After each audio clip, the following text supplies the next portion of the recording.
Ladies and gentlemen, members of Congress, distinguished guests, it's my distinct honor to welcome you all to the United States Capitol. We're so glad you're here on such a beautiful day.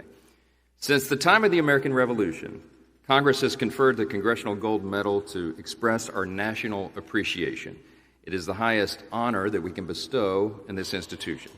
It honors citizens whose contributions have shaped our country, enriched our history, and lifted the spirits of the American people.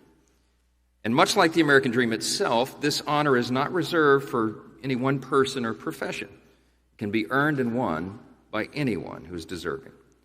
Today, pursuant to S. 1404, we gather to present the Congressional Gold Medal to Greg LaMond for serving his country as a model of sportsmanship, excellence, and integrity. Most of us probably remember our first taste of freedom as kids while riding our bikes. And then, of course, our first rude awakening when the pavement reminded us we weren't invincible. Greg's journey, his triumph in the world's greatest cycling race, teaches us that it's not whether or not we fall, but whether we get back on that bike and keep riding.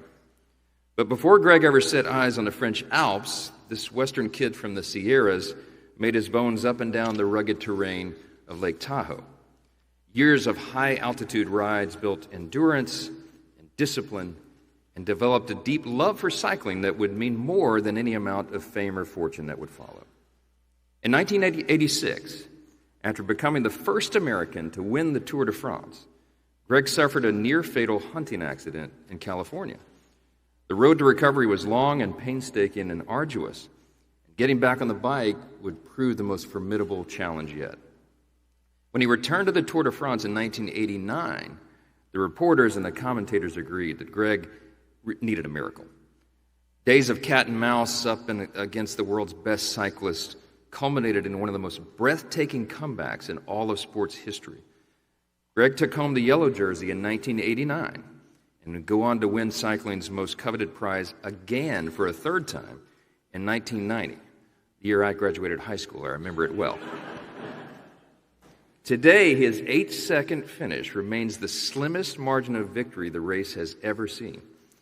For Americans watching at home, the thrill of an American triumph in a race dominated by Europeans was unmatched. And for the Europeans watching it from home and out their windows, a fear of dread had begun to set in. At last, the Americans had arrived. The LaMond years stirred something deep in American cycling community, and his improbable victory charted a path of future enthusiasts to grow and expand the sport. Greg personified the no-ego, never-quit spirit that distinguishes America's great athletes. He taught us that the pain, the struggle, the grueling hours in the saddle, it's all temporary, but quitting lasts a lifetime.